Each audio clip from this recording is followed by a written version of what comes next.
Hola, buenos días a todos. Pues a los que no he saludado, buenos días. Bienvenida, Pierina, un gusto tenerte por aquí. Y a todos.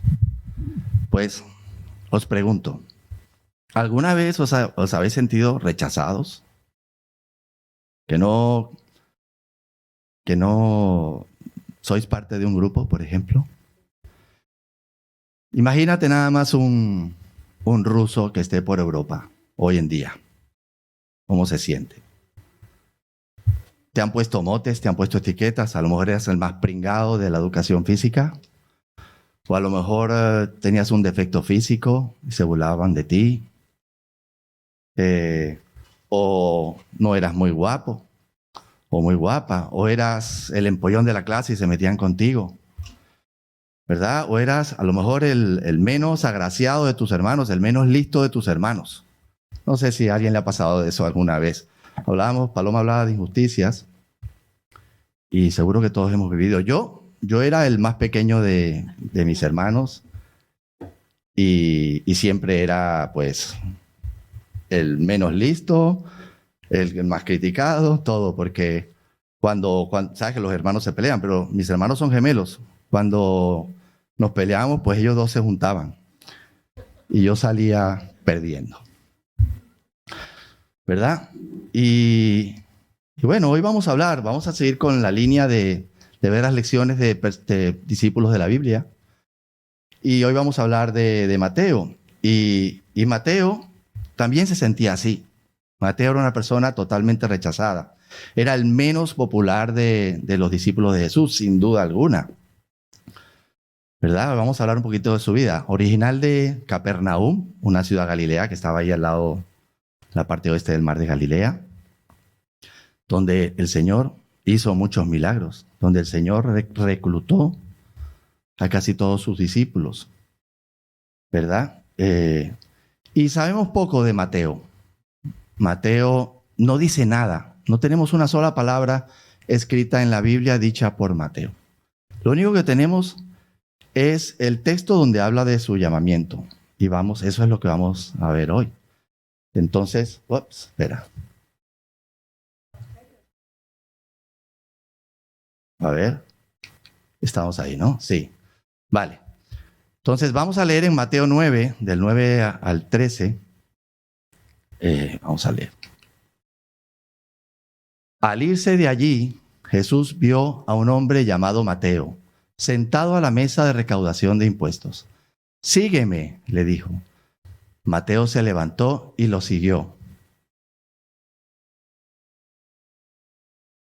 Mientras Jesús estaba comiendo en casa de Mateo, muchos recaudadores de impuestos y pecadores llegaron y comieron con él y sus discípulos. Cuando los fariseos vieron esto, le preguntaron a sus discípulos: ¿por qué come vuestro maestro con recaudadores de impuestos y con pecadores? Al oír esto, Jesús le contestó: no son los sanos los que necesitan médico, sino los enfermos. Pero id y aprended lo que significa esto. Lo que quiero es misericordia y no sacrificios, porque no he venido a llamar a justos, sino a pecadores. Amén. Gracias, Señor, por tu palabra, que siempre nos habla. Y bueno, ya sabéis, Mateo era un cobrador de impuestos, un publicano, que llaman. Se llamaban publicanos porque ellos cobraban impuestos al publicum. Era como se dice en latín, en la antigua Roma, y por eso tenían ese nombre. Y era considerado un traidor a su pueblo, porque le cobraba impuestos justamente a los judíos. Y por eso estaba totalmente alejado de la vida social judía. O sea, un publicano, un cobrador de impuestos, no podía entrar a las sinagogas, no podía ir a reunirse junto con los demás, porque era considerado traidor. Publicano y pecador eran sinónimos. O sea, lo peor, la peor calaña, la peor persona posible dentro de la sociedad judía de ese momento era un recaudador de impuestos.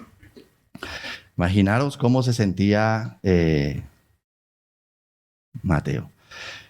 Y bueno, claro, él tenía su responsabilidad. ¿Sabéis cómo funcionaba esto de los recaudadores? Roma ellos compraban una licencia para ser recaudadores de impuestos, que le costaba una pasta. Y tenían asignada una zona para recaudar impuestos. Y Roma les pedía una cantidad fija por esa zona. Vamos a suponer, por ejemplo, decimos, bueno, por Moratalaz me vas a dar, qué sé yo, 10.000 euros al mes, ¿verdad? Y Roma le pedía eso. Pero lo que él recogiera, Roma no le importaba. O sea, si ellos recogían 50.000, le daban 10.000 a Roma y se quedaban con los demás 40.000. Y esa era la práctica usual. Por eso es que también eran tan odiados, porque los recaudadores de impuestos eran usureros. Ellos cobraban más, le daban a Roma lo que Roma exigía y lo demás se lo quedaban. Entonces eran muy despreciados. El nombre original de Mateo era Leví. De hecho, en los demás evangelios leímos el de Mateo, pero si leemos el de Marcos o el de Lucas, nos hablan de Leví. El Leví estaba sentado en su mesa de recaudador de impuestos. Y cuando los levitas eran la clase sacerdotal, de paso, que los levitas eran los que cobraban los diezmos en la antigua Israel. Pero bueno, esto es circunstancial. Pero digamos que los levitas eran una clase sacerdotal.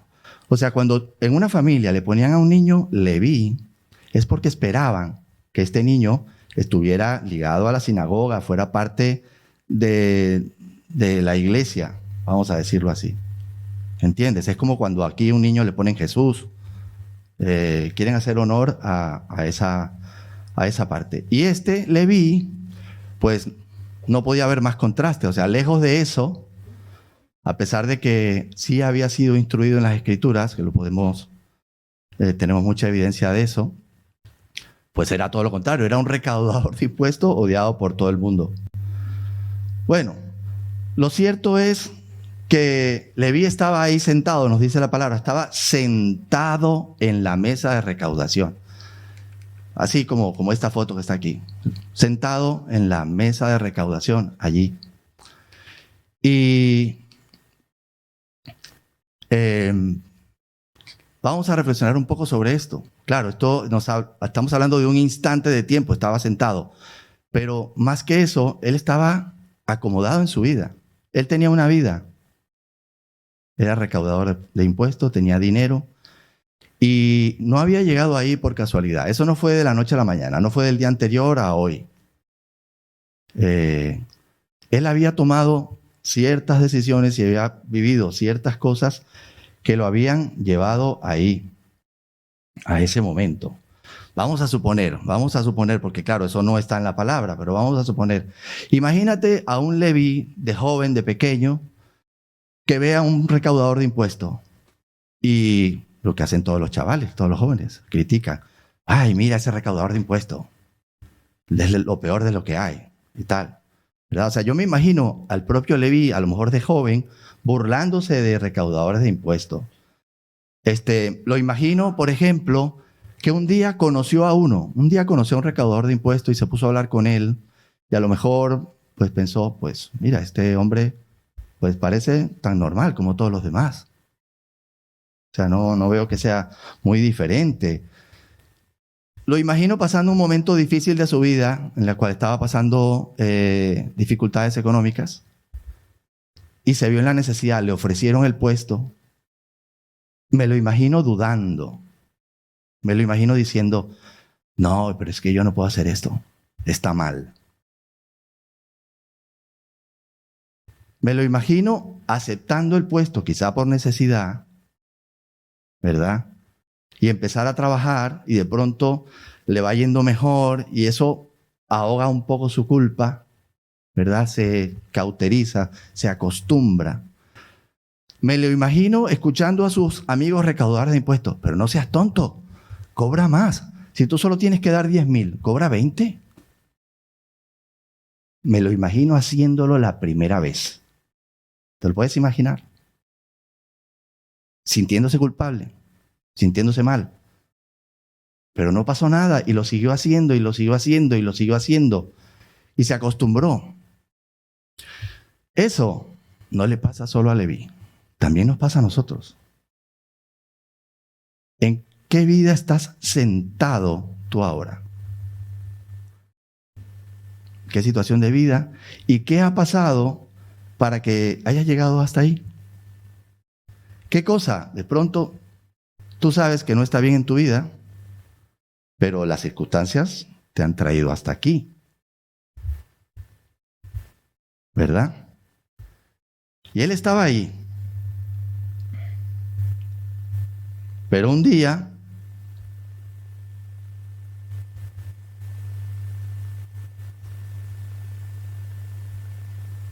bueno, antes de eso,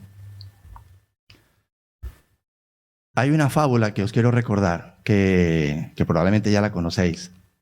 Es esta, es la del perro perezoso. Os lo voy a contar. Este es un hombre que va caminando por el camino, digamos, por un pueblo. O imaginaros a alguien yendo por el camino de Santiago, ¿verdad? Y de pronto se consigue en una casa, a la puerta de la casa, a un hombre que está recostado con el sombrero en la cabeza, dormido, y a un perro que está a su lado. Y el perro está aullando. ¡Au! Pero un aullido de dolor, ¿sabes? Como que está sufriendo, que la está pasando mal. Y bueno, y el hombre ve que el otro está dormido y que el perro sigue aullando. Y se siente mal. Dice, bueno, ¿este será el dueño del perro? ¿Por qué está ahí y no le hace caso? ¿Por qué no ve lo que tiene? Y lo toca y lo despierta y le dice, perdona, ¿este es perro tuyo? Sí, este es mi perro. ¿Y qué le pasa? Nada, es que el perro es perezoso. Y el perro sigue. Y entonces, pero ¿no te das cuenta que está sufriendo? ¿Qué es lo que le pasa al perro? Y el hombre le dice, te voy a explicar. El perro es muy perezoso y esta mañana llegó y se sentó en un clavo. Está sentado en el clavo. Pero es tan perezoso que prefiere quedarse ahí, aguantarse el dolor, será que no le duele tanto, que levantarse e irse para otro lado. ¿Ves? Y a veces nosotros somos así. Tenemos un clavo clavado.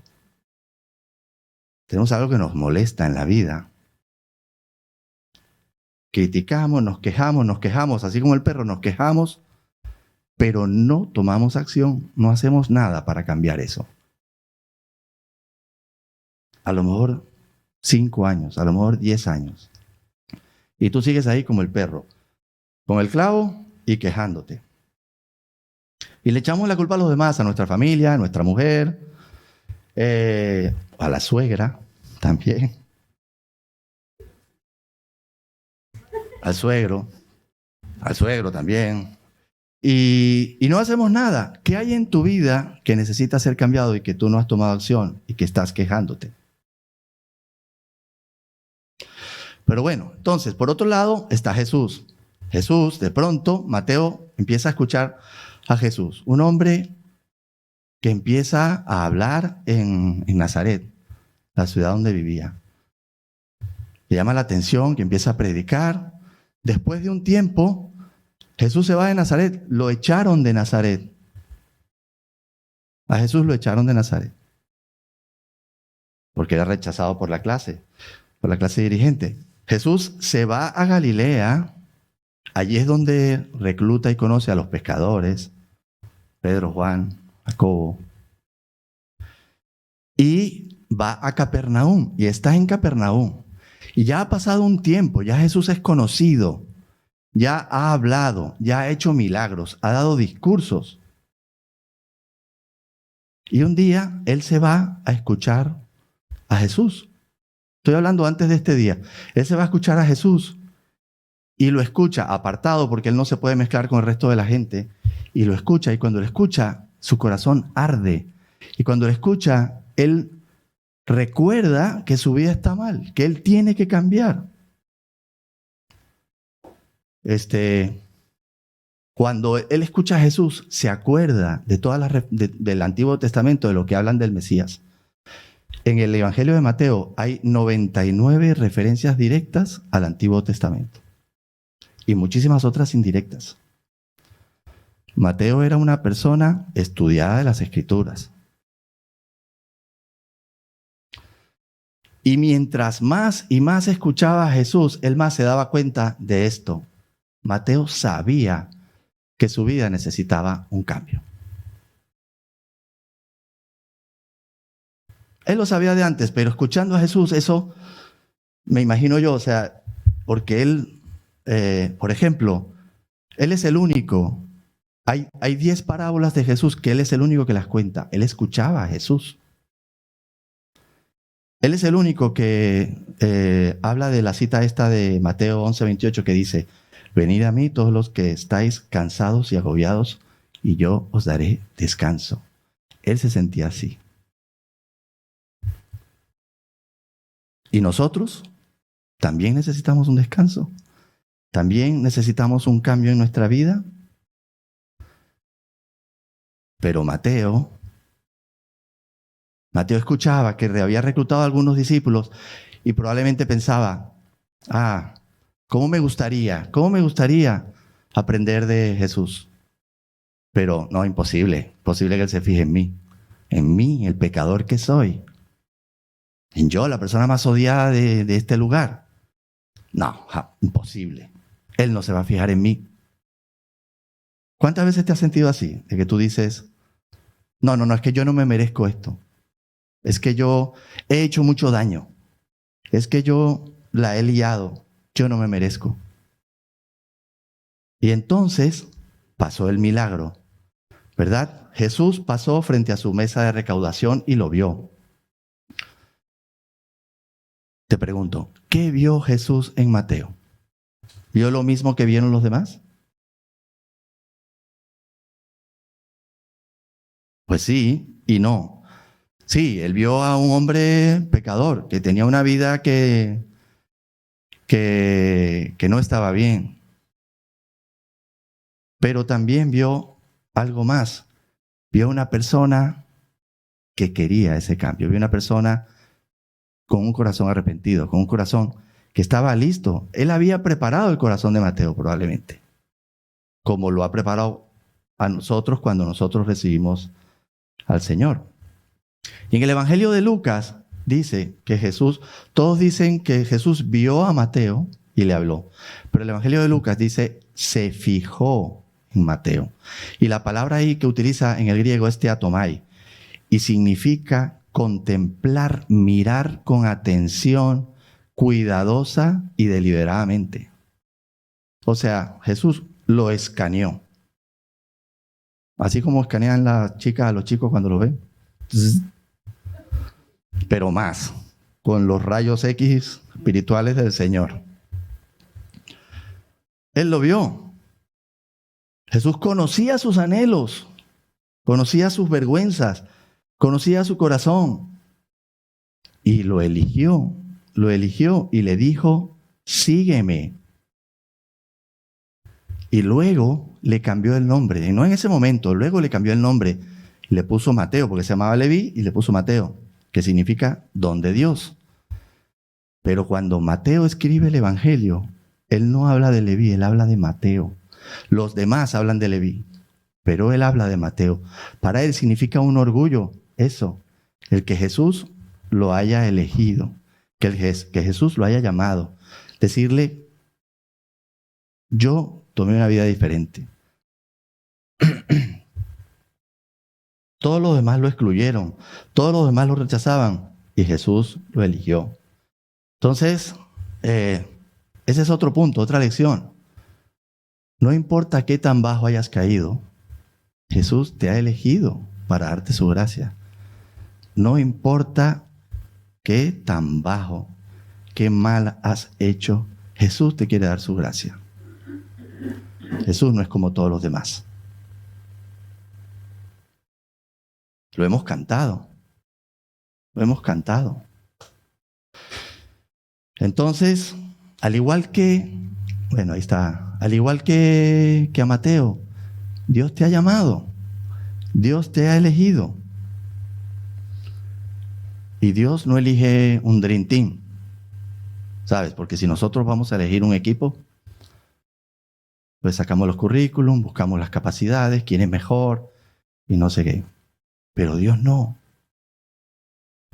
Dios ve los corazones y lo que Dios quiere es justamente Él ser la diferencia en nuestra vida, no que nosotros seamos grandes cosotas. No hay universidad, no hay título, no hay carrera, no hay nada que nos prepare para vivir una vida virtuosa. Tú puedes aprender informática, tú puedes aprender relaciones públicas, lo que tú quieras, pero nadie te va a enseñar a cambiar una vida que está mal, una vida de pecado, y transformarla y dirigirla hacia otra parte. Nadie. El único que lo hace es Jesús. El único sitio donde puedes aprender eso es en la escuela de Jesús. Y cuesta un montón cambiar hábitos. Cuesta. Es difícil cambiar las cosas. Pero Mateo lo hizo. Él se levantó, lo dejó todo, se levantó y lo dejó todo. Dejó su mesa, dejó sus empleados, las cosas que tuviera pendientes. Lo dejó todo. Él lo estaba, cuando Jesús le habló, él dijo, esta es mi oportunidad. Sí, en mi corazón, sí, yo tengo que cambiar. Se levantó y lo siguió. Y eso se dice pronto, pero no es tan fácil, ¿verdad? El apóstol Pablo también lo dice. En Filipenses 3:8 nos dice, todo lo considero pérdida por razón del incomparable valor de conocer a Cristo Jesús, mi Señor.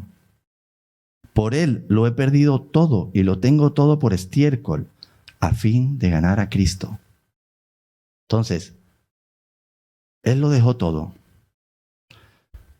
Pero tú también tienes una vida que cambiar. Pero no, eso fue él, que era un discípulo que se convirtió en apóstol. Pero yo no. Tú también puedes levantarte y dejarlo todo. Tú también puedes levantarte y seguir a Jesús. Aunque lo hayas recibido hace un año, o hace 5, o hace 10, o hace 20.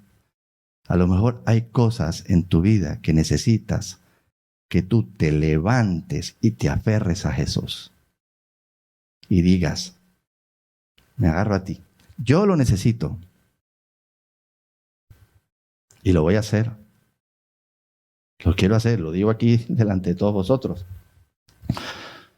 ¿Estarías tú dispuesto a dejarlo todo? Levantarse significa determinación, decisión. Jesús lo dijo de otra manera. Dijo, si alguien quiere ser mi discípulo, les dijo que se niegue a sí mismo, lleve su cruz y me siga. Lo que Pablo dice, todo lo considero pérdida. Jesús dice, niégate a ti mismo y lleva mi cruz. Significa que tenemos que cambiar nuestro sistema de valores. Significa que ya no vamos a hacer las cosas por lo que las hacíamos. ¿Verdad? Entonces, yo te pregunto, bueno, vale, yo voy a seguir a Jesús. ¿Eso significa dejar tu trabajo, como hizo Mateo?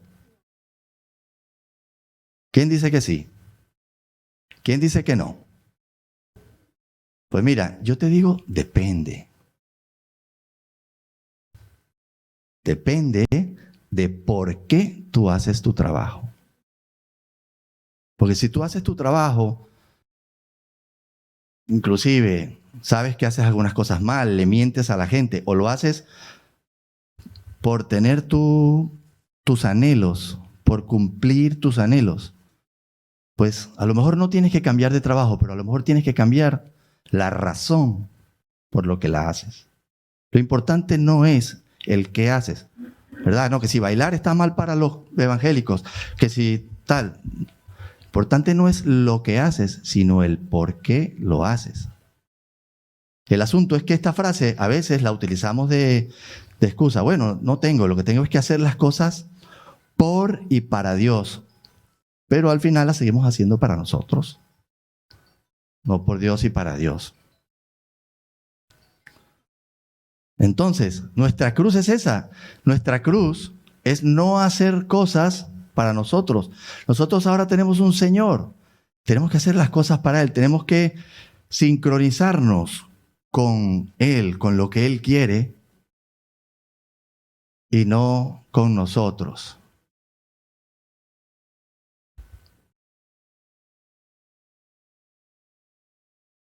Entonces, ¿tienes que dejar el trabajo? No sé.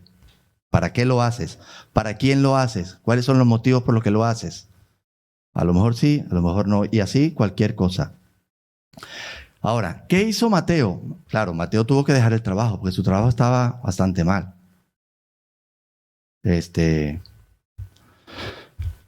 ¿Y qué hizo después? Hizo un banquete. Él hizo un banquete. Pregunto, ¿para quién hizo el banquete? 1, para Jesús. 2, para sus amigos. 3, para sí mismo. ¿Quién dice que lo hizo para Jesús? ¿Quién dice que lo hizo para sus amigos? ¿Quién dice que lo hizo para sí mismo? Nadie. Bueno, fijaros que el texto dice, mientras Jesús estaba comiendo, muchos llegaron. O sea que, sí, él lo hizo para Jesús, evidentemente que lo hizo para Jesús. Marcos dice, estando Jesús en la mesa, muchos se sentaron con él. Y Lucas dice, Lucas lo dice más claro, Lucas dice, Leví ofreció a Jesús un gran banquete en su casa. Pero invitó a todo el mundo. Él le ofreció el banquete a Jesús, invitó a todos sus amigos. Yo creo que lo hizo abierto inclusive, porque hasta los fariseos estaban lo suficientemente cerca de Jesús para escucharlo, para que Jesús los escuchara. Porque los fariseos le hablan a los discípulos y Jesús escucha y responde. Entonces, además, sabemos que Jesús anunció el Evangelio en el banquete, porque él lo dijo, he venido a llamar a pecadores. Él aprovechó esa oportunidad, evidentemente, y seguramente muchos fueron ganados. Pero si te pones a pensar, también lo haría para sus amigos. ¿Por qué? Porque tú quieres lo mejor para tus amigos, tus familiares. ¿Y qué es lo mejor? Jesús. ¿Hay algo mejor que Jesús? No. Claro, les puso un banquete, comida, pero es un buen motivo. Pensar en tus amigos, pensar en los demás también es algo que le agrada a Dios. Dios nos dice que amemos a nuestro prójimo. O sea, invitar a tus amigos a que conozcan a Jesús es algo que también haces por los amigos. Lo haces por Jesús y también lo haces por los amigos. ¿Que muchos de ellos fueron por la comida? Seguro que sí. Algunos de ellos puede que tuvieran curiosidad de Jesús. Seguramente habían escuchado y a lo mejor algunos fueron porque tenían sembrada la semillita.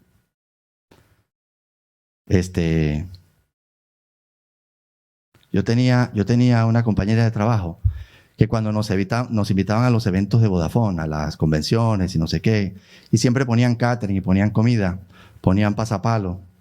Bueno, perdón. Los pasapalos es una expresión venezolana. En Venezuela, los palos son los tragos. Entonces, los pasapalos son los que te ayudan a pasar los tragos, o sea, para que no te afecten tanto. Pero bueno, en las convenciones donde había catering y tal, ella se llevaba tuppers. ¿Te lo puedes creer? Se llevaba unos tuppers ahí en el bolso y tal. Y entonces, cuando pasaba el camarero, ella agarraba 5, decía que le iba a dar a los demás. Se comía uno y se guardaba 4 en los tuppers. Entonces, seguro que algunos de los recaudadores fueron allí por la comida, sin duda, pero allí conocieron a Jesús. Ahora, también seguramente, bueno, por cierto, Zaqueo fue otro recaudador de impuestos que llegó a los pies de Jesús. No sabemos si Zaqueo estaba en ese banquete, pero es posible que estuviera, porque cuando Zaqueo llega a Jesús, hace lo mismo exactamente. Hace un banquete en su casa. Eso nos hace pensar que A lo mejor estaba siguiendo el ejemplo de Mateo. Pero bueno, para sí mismo, pues yo creo que también, yo creo que un poco también. Somos humanos.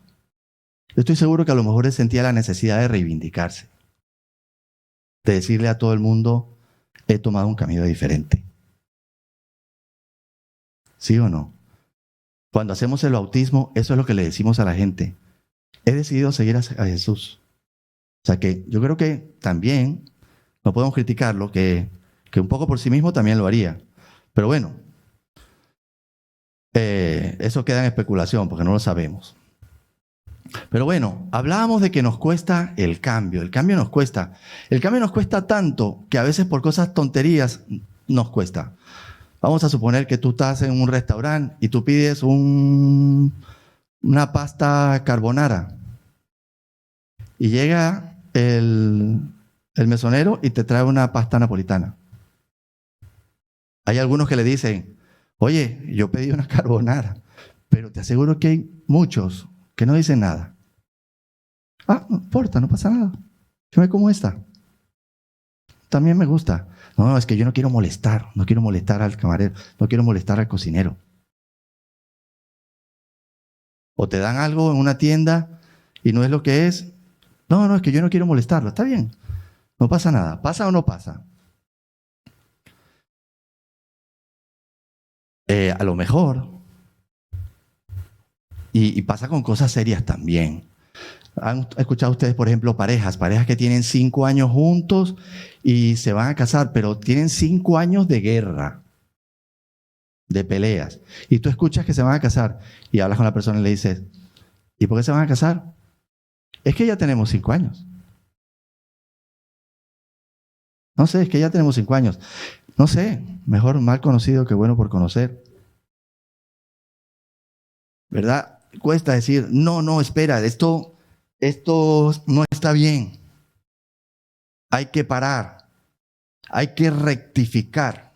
¿Cómo dice el dicho? Rectificar es de sabios. Lo dice la palabra, Proverbios 15:32. Dice, rechazar la corrección es despreciarse a sí mismo. El temor del Señor es corrección. Si hay algo que tenemos que no está bien, tenemos que cambiarlo. Tenemos que hacernos fuerzas y cambiarlo. Si Dios te ha mostrado que hay errores en tu vida, que estás por un mal camino, a lo mejor lo has metido hasta dentro de tu casa, pues ten la decisión que tuvo Mateo de decir, ya, tengo que cambiar eso.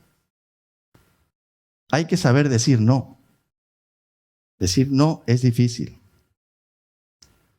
Ahora bien, no podemos terminar esto sin hablar de los fariseos. Los fariseos son la antítesis de Mateo en este caso. Es decir, Mateo era publicano, pero tenía un corazón abierto. Pero los fariseos tenían la mente cerrada. ¿Verdad? Lo sabían todo y nadie podía hacer las cosas mejores que ellos.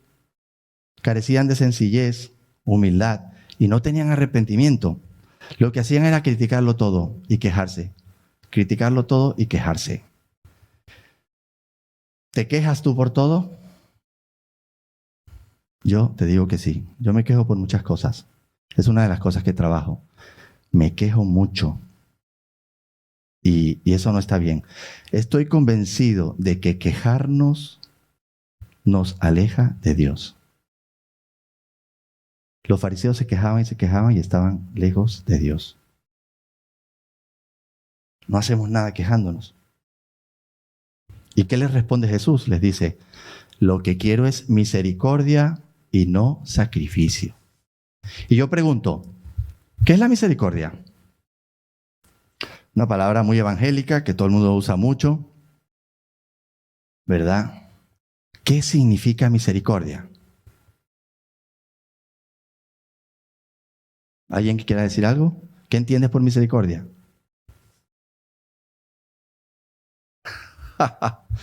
Bueno, misericordia es amor, claro, ya lo sabemos, pero ¿sabéis que la palabra misericordia Hay dos palabras en misericordia, una en hebreo, porque esto es una cita de Oseas 6. Esto que Jesús dice es citando Oseas 6. Y la palabra en griego es eleos. Y fíjate qué interesante, significa respuesta activa a la compasión. O sea, es compasión, es amor, pero es activa. Es yo voy a hacer algo por esto. No es pasiva de, ay, pobrecito, y me voy. ¿Entiendes? Y la palabra en hebreo es chesed, que es la combinación de amor, fuerza y constancia. Amor, fuerza y constancia. O sea, es compasión perseverante, poderosa, que cambia, que ayuda. Es amor en acción, no compasión, no lástima. Entonces, lo que Jesús quiere de nosotros es amor activo hacia los demás. Es esa misericordia activa, que le des la mano a alguien, que ayudes. No solamente que tengas compasión. Y yo hablo por mí, yo no puedo hablar por más nadie, pero lo hago poco. Hay que hacerlo más. Piensa en tu vida. Tienes que hacerlo más. Vivir una vida cristiana es una vida de amor activo. A veces lo hacemos, lo hago. Así que sí, tengo que levantarme, tengo que cambiar algunas cosas.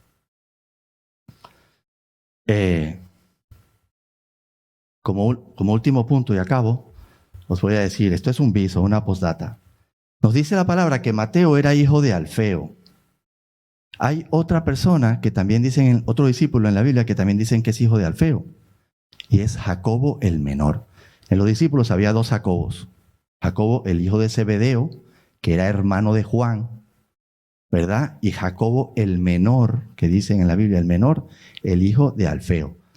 No sabemos si el padre, el Alfeo de Mateo, era el mismo Alfeo de Jacobo el menor. No lo sabemos, pero puede ser. Puede ser que fueran hermanos, así como Andrés y Simón, Pedro eran hermanos, y Jacobo y Juan eran hermanos. Es posible que Mateo y Jacobo el menor fueran hermanos también. Y lo curioso es que la madre de Jacobo el menor, nos dice la Biblia, que era María, la mujer de Cleofas, que estaba, tiene acento en la, Cleofás, tienes razón, de Cleofás, y que estaba con María Magdalena cuando estaban crucificando a Jesús. Era del grupo de mujeres que estaba allí, o sea que era una seguidora de Jesús. Y Cleofás es el segundo nombre de Alfeo, casualmente. O sea, el nombre griego y el nombre hebreo. Entonces, es posible que María, esta mujer, fuera la madre de Mateo, y es posible que Cleofás fuera el que se encontró con Jesús en el camino de Maús. Digo es posible, no lo sabemos, no hay forma de saberlo. No importa. Lo importante es entender que es posible que no solamente fuera Mateo el que siguió a Jesús, sino que también sus padres. Y si Mateo no era el hijo de María, por lo menos Jacobo sí. O sea, lo que nosotros hacemos tiene una importante influencia en nuestros familiares y nuestros amigos. Porque tú sigas a Jesús, tu familia puede llegar a Jesús. Porque tú sigas a Jesús, tus amigos y tus conocidos pueden llegar a Jesús.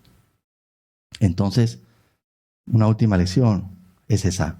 Sé un ejemplo de entrega para tu familia, amigos y conocidos. Sé un ejemplo. Seamos ejemplos. Prediquemos con ejemplo.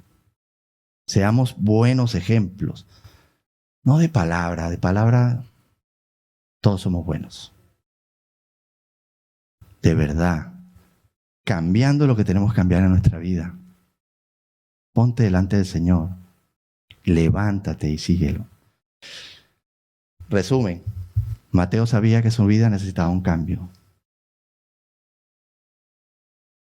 No importa dónde tú estés sentado hoy, qué tan mal esté tu vida, Dios te da la mano y te dice, ven, yo te he elegido, te puedo transformar, pero tú tienes que levantarte y seguirlo.